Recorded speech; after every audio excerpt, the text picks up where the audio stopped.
this year. So it's going obviously from the presidency, all the Senate races, the House races, governor races, other statewide races, all the way to state legislative races and some municipal elections as well. Wow, that is such a huge job that we've been doing for a long time. But these days, how do we do it? How do we get the information that enables AP to declare winners in all of those contests? So it's a massive operation. We often joke that it's the single largest act of journalism anywhere, and it kind of is. We'll have about 4,000 vote count reporters all over the country tonight. They're all in the election county offices, town offices, wherever local election officials are counting the vote and putting out results. We have people there getting those results. They then call those results into our vote entry center. They check it, double check it, triple check it, make sure that those results are correct. We also take in information from pretty much any kind of data feed, website, any other way that our election officials are releasing vote total information. And then we analyze all that. But we check it and then we analyze it. And once we are certain that there is no path forward for that trailing candidate to overtake the leading candidate, we'll call the race, whether that's a presidential race all the way to those state legislative races. We use the same standard. Wow, that's also really good to know. But tell me a little bit about what we're doing as the AP to kind of show our work. Clearly, it's a really big job, and you've talked about where we're getting the information. But how do we, I guess, show people what's behind these race calls that we're doing, aside from just telling them, yes, we got this data from a trusted source? So this is a really important part of our mission this year.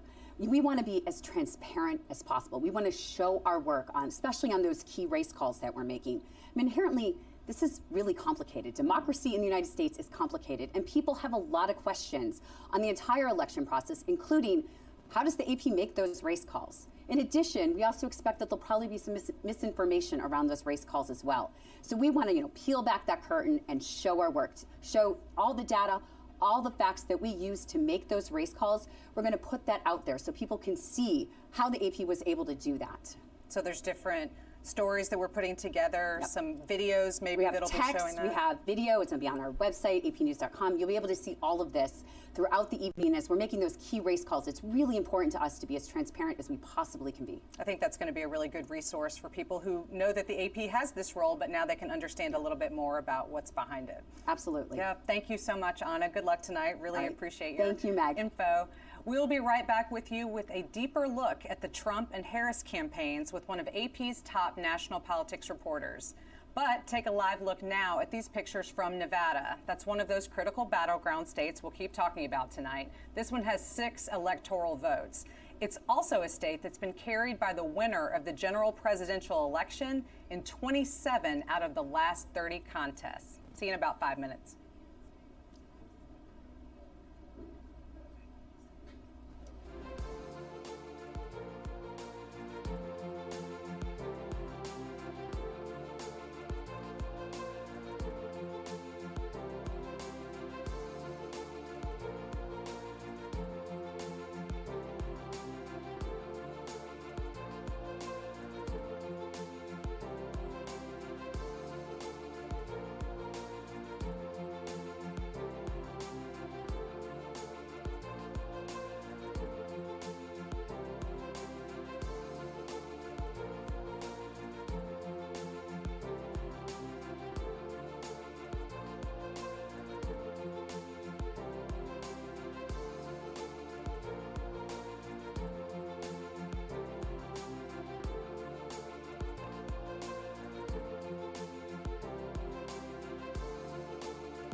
If there's one thing the year 2024 will be remembered for, it'll be elections.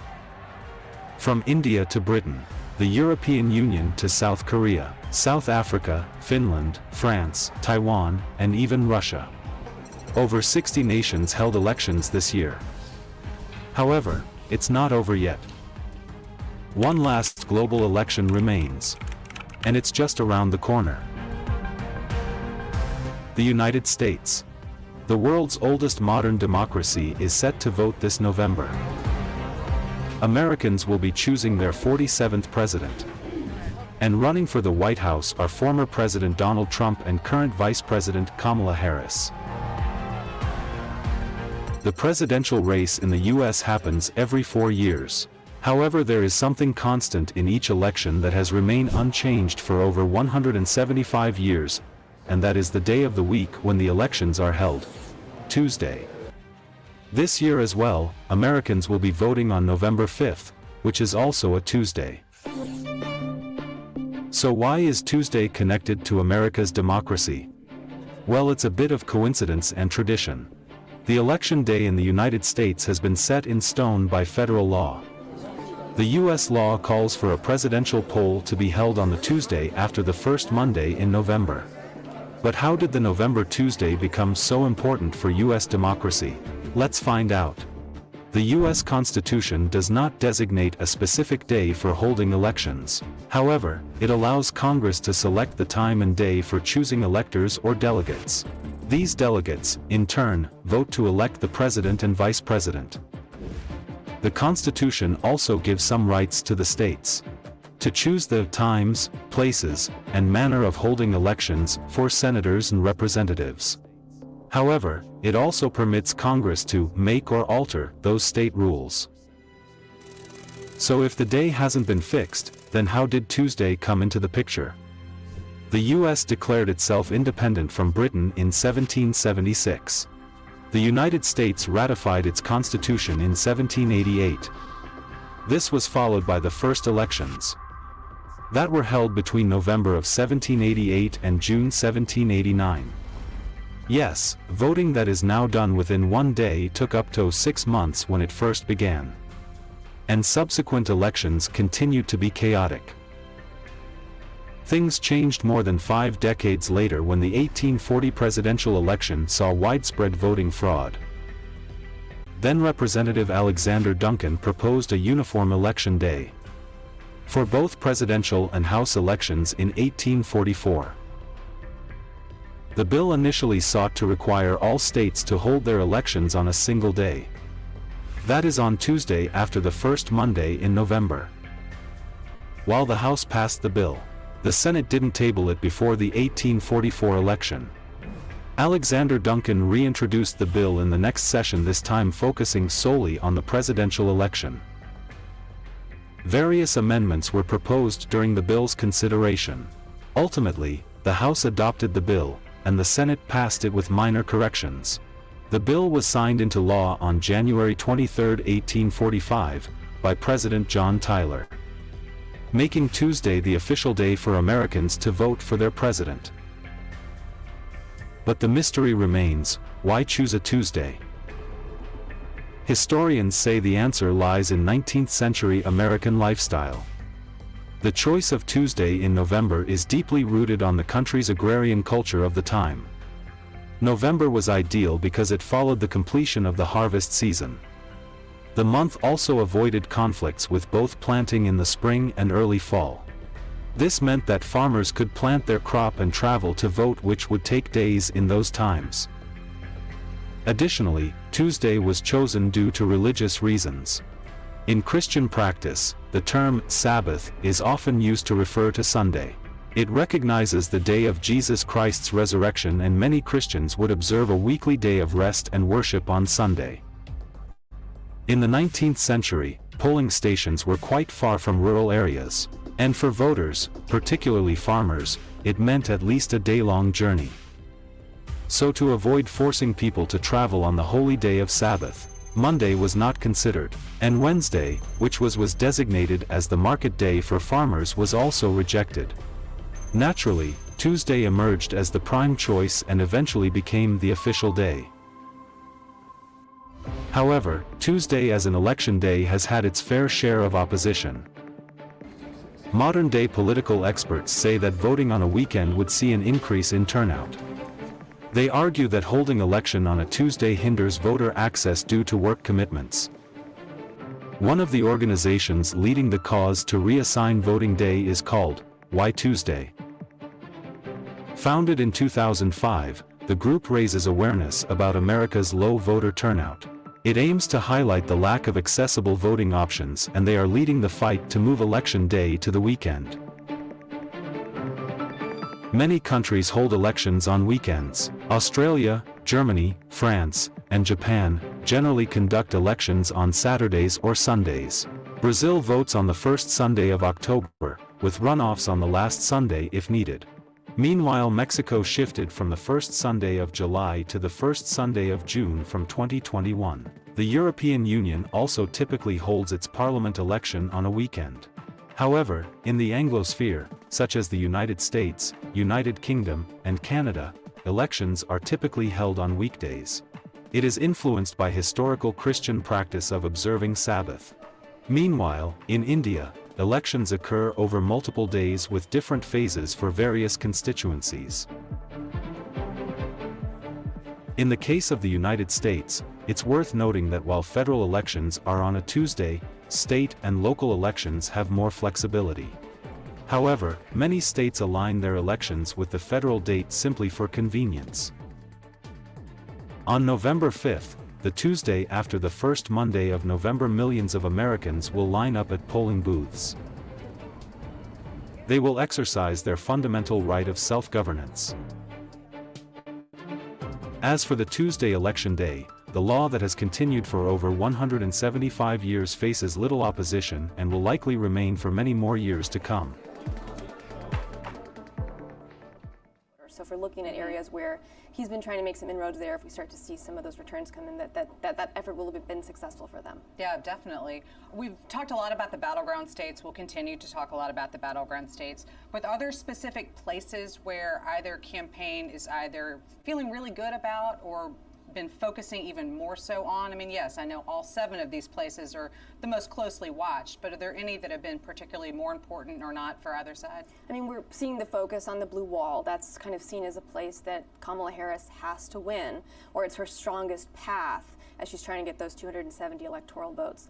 Pennsylvania has obviously been a key focus for a really long time for both of these campaigns, but North Carolina is an interesting one to watch because that is a place that Donald Trump has won in the past, but he made a bunch of visits there in the past few days, and that's not a thing you do if you're not worried about how you might be doing there, so he's trying to lock that one up. Yeah, that has been interesting to watch as we see those releases come out in the advisories, and like yet again North Carolina visit. So it does start 3 days in a row. That's right. Wow, that's a big number for this close to the campaign. Right. Thank you so much. I know it's a super busy night, but this is really important info. So thank you for being here with us. The presidency is tonight's biggest prize, but we'll be back soon with a look at what's at stake in congressional races across the country. Let's take another live look at voting video coming into us from Wisconsin. That's one of those battleground states we've been talking about and part of that blue wall. And it has a total of 10 electoral votes. It's also where Republicans held their nominating convention earlier this summer. Back in a few.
pins, posters, flags.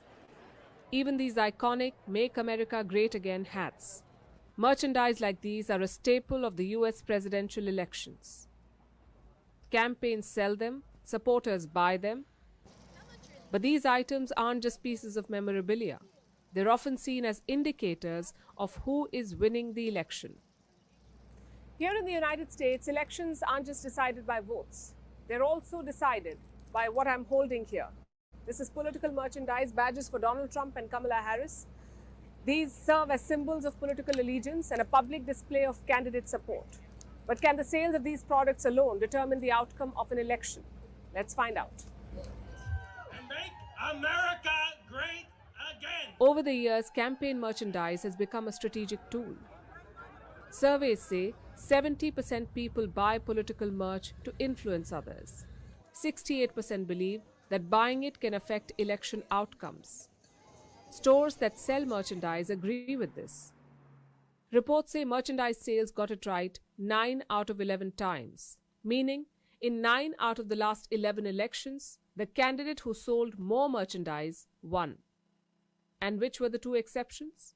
The year 2000 and 2016. Both these elections had something in common. The candidate with a popular vote lost. Experts say there is no correlation between sales and election results, though. But in a battle as close as this one, it's hard to ignore how merch has become a measure of political momentum. The question then is, who has the momentum? Who is winning in terms of merchandise sales? On Amazon, it is Donald Trump.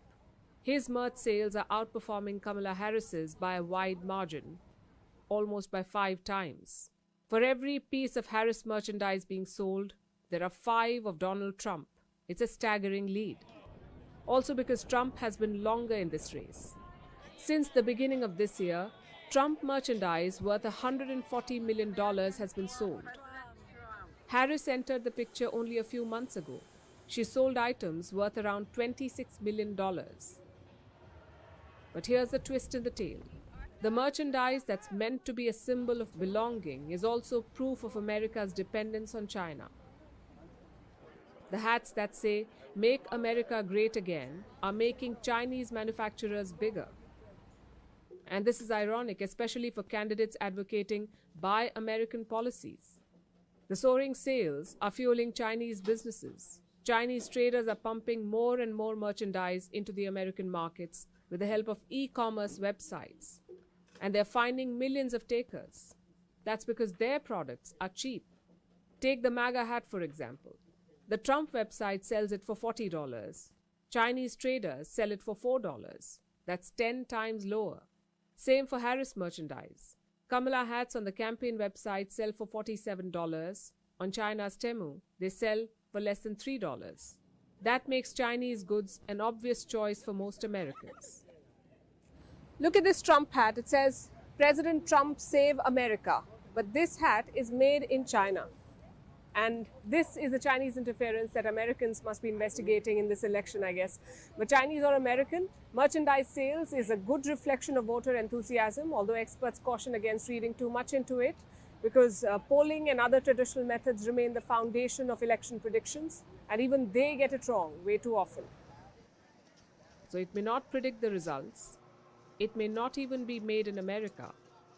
But campaign merchandise does tell a story. It reflects the spirit of American elections. Be made here, kind of remind us of what the situation is if, of course, that's what happens. And if Republicans win, what do you expect to see from their leadership in the House chamber? So if Democrats regain control of the House, which they feel extremely bullish about their opportunity to do so as far as the map, you know, Hakeem Jeffries, the Democratic leader, would become the first black speaker of the House of Representatives. You know, so he would be joining Kamala Harris if she gets along that, you know, the ride with him in making history. But if Republicans maintain control of the House, you know, Speaker Mike Johnson, who has had a tough year on the job, will, you know, be able to either maintain his role as Speaker or face a really, really nasty Speaker race next year. Thank you for giving us an update on what's happening in the Capitol races tonight, and we'll let you get back to monitoring all of this for AP. Thank you so much. Thank you. We'll be back to talk about voting changes and election security. But for now, here's a quick look from Nandini Gupta at the two major party mascots and how they came to be. Stay tuned. Back in 5 minutes. Thanks, Meg. Have you ever wondered why we use a donkey and an elephant to represent our two major political parties? Since the 19th century, political cartoons have often been a creative and often exaggerated way to tell people about different political campaigns. They were used to tell people about what was going on, especially at a time where 20% of American adults were considered illiterate. It was ultimately Thomas Nast who attached donkeys to Democrats and elephants to Republicans. Like the colors red and blue have stuck around today, these political cartoons continue to be used today as well. For the Associated Press, I'm Nandini Gupta.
It was good. It was exciting. I've never voted in a presidential election, so first time.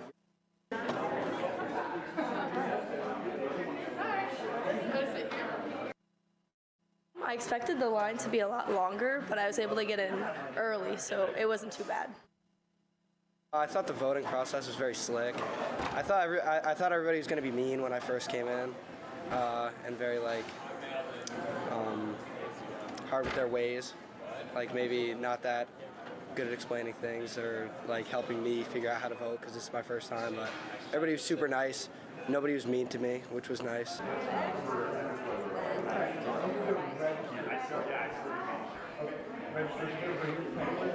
we wouldn't accept that here. You would just put that in any U.S. mailbox as soon as possible.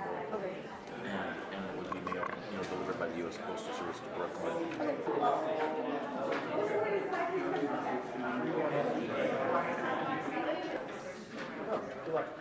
Do you need to register to vote, Fernando? Have you registered to vote? Do you need to register at the If you have a voter ID or Wisconsin's driver's license, you can go right on it. Do you have a passport? Is that right? Passport works too. Yep, that's good to go. Voting was simple, somewhat more difficult if you're out of state, but I had an easy, somewhat new experience because I voted through a touch screen, which was nice. But I am very happy to get my vote out and vote Harris Walz.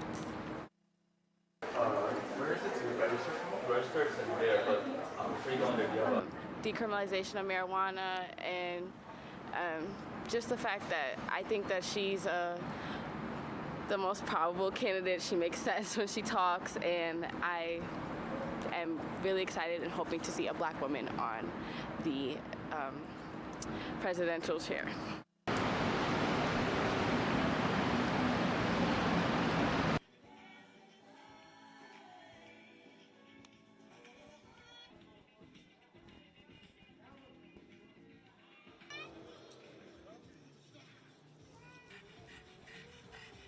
What's your dog's name? This is Lulu Blue. I came with Lulu because we went for a walk, and she kind of eased the tension here, I think. We walked in, and everybody... and voting issues for the Associated Press. Christina, hello. Hi, Meg. How are you? I am good, and I want to hear how you're doing, but I also want to hear how voting is going. What's it like out there today? Well, when it comes to voting, it's been relatively smooth, and that's the good news. There's been some hiccups and some problems along the way, but they've all been pretty standard and typical and what election officials prepare for. It's everything from, the poll worker who forgot the key in, Arizona to, the election judge who didn't show up on time in Pennsylvania. So it's been things like that. So there's been some delays. We have seen some court orders extending polling locations in a few places because of some issues. But again, this is all standard stuff that we've seen before. Right. Yeah, I remember in elections past, sometimes that'll happen and a certain jurisdiction will say, yes, let's just go a little bit longer, but that's nothing abnormal. Correct. What about changes that we're seeing around voting security compared to 2020? I know there was so much attention kind of around that election and afterward about how secure the process had been in different places. What have we seen implemented for this election that's a little different? Well, when it comes to security, there's kind of like two separate areas. There's kind of the cybersecurity component of things, and then the physical security that election officials have been focused on.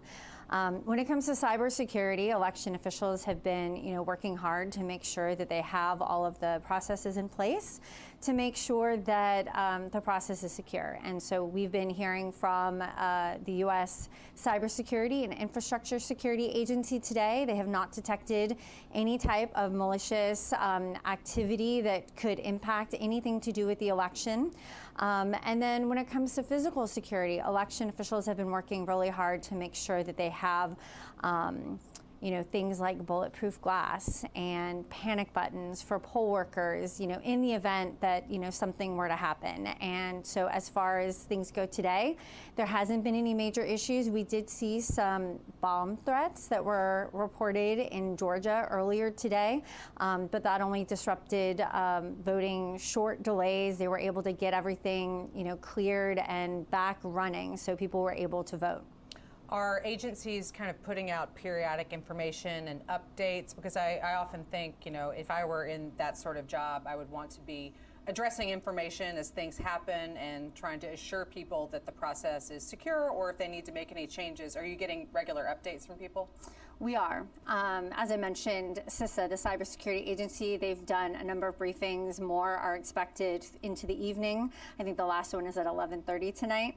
And then, of course, we've been on numerous calls with various voting rights groups that keep track of problems, just to make sure that, if we hear about anything, that we are, marshaling our resources. And the AP is wonderful. We've got reporters in every state, and we're all working together. We're all communicating.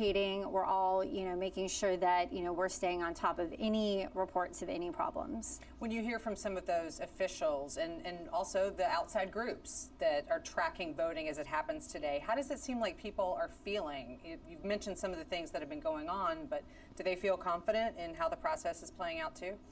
I think when you speak with election officials, they feel like they have been preparing for this day for 4 years, which is true. That's what they've been doing, and they have the plans in place to make sure that they can address any problems that come up. And so I think election officials certainly are feeling, cautiously optimistic that things are going smoothly, and I think the voting rights groups as well, they've been reporting out that, they have seen minimal problems and that they're encouraged by that. Got it. Thank you so much, and we'll let you get back to tracking all of this for AP on this election night. Thank you. Thank you.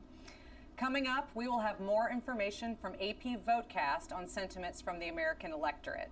But for now, we will show you these live pictures coming in from the state of Arizona. That's another battleground where polls will be open for several more hours. Back with you soon. The year was 1788. The United States was still a young nation, and it was ratifying its Constitution. There were a lot of differences, but America's founding fathers agreed on one thing. Political parties were evil. They would tear the nation apart.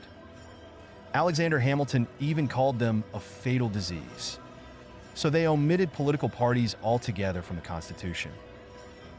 Now, there was common consensus, but one person thought it could be a mistake. It was Thomas Jefferson. And in 1791, he formed one of America's major parties. We will tell you which one later. But right now, America's political scene is very different. It has two main parties, the Democratic Party and the Republican Party.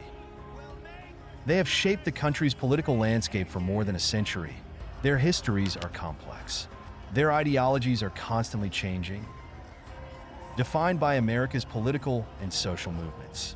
So, how did the two parties come about? And why does America have a two-party system in the first place? Let's go back to 1788. The Constitution was ratified. George Washington was the first president. Thomas Jefferson was the Secretary of State. Alexander Hamilton was the Treasury Secretary. Jefferson and Hamilton had competing visions for America. Soon, two political factions quickly emerged. There were the Federalists. Alexander Hamilton led them. The party wanted a strong central government, close ties with Britain, and the development of an industrial economy. Then, there were the Democratic Republicans, led by Thomas Jefferson and James Madison, and what they believe in. They favored a limited federal government, favored the rights of the states, an agrarian-based economy, and stronger ties with France. This was the start of America's two-party system. So, the two were at loggerheads. The parties kept fighting. Many worried they would break America apart. By the early 1800s, the Federalist Party collapsed. That left just the Democratic Republicans. They were the only party now. However, this dominance did not last long. By the 1820s, the Democratic Republicans began to fracture. The 1824 presidential election sealed the split. The Democratic Party that we know today was born.